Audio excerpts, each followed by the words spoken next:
I prayed for my mother, and the very next day she found a cross on the floor. Here's 3 things I have experienced in which you need to know are not a coincidence. 1. Stumbling over a social media post. Someone commented on my YouTube the other day, giving their own perspective on God and mentioned that I should look into philosophy. Now I questioned the idea, what's philosophy? I questioned if I'm missing anything important. And then this morning, I stumbled across a post explaining philosophy and how it's directed more towards atheism, and that's when I knew to depart from that idea. Paul warns us about philosophy, and see, I didn't even know that, and I'm not ashamed to admit that.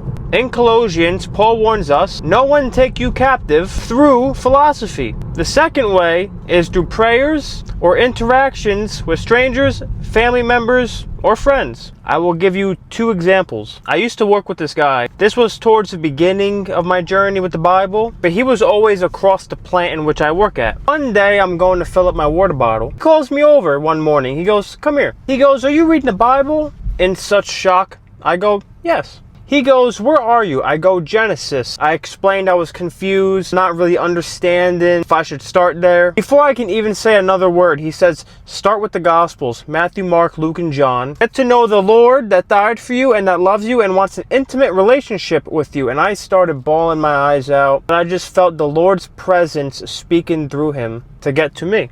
The second time was when I prayed for my mother. That very night I prayed for her. I know you can't force your love on anyone, but may you please reveal yourself to my mother that you are there and you want an intimate relationship. And the following days to come at work, she sends me a picture. The picture is right here. Her and her friends are walking outside the building to go on lunch break to walk around. And she says everybody walked past her, but she noticed a cross on the floor. But I wanted my mother to understand, don't take it lightly, because I wanted to let her know that that was God trying to call her.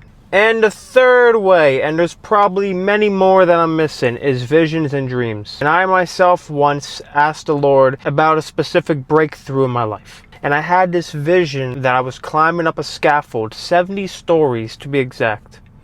And I look to my left, and my friend is hanging off the scaffold on the 67th floor, and he falls off. I look away. I look up, I see 3 more stories. I look down. What I took from that dream, God was showing me that my breakthrough is right there. But I can either get comfortable and fall back into the comfortable ways of life, or you keep pushing through and you're closer than you think. How to distinguish if it's a dream of your own or from the Lord's? I can remember that dream detail to detail from over a year ago to this very day. Have a happy Tuesday, and God bless you all.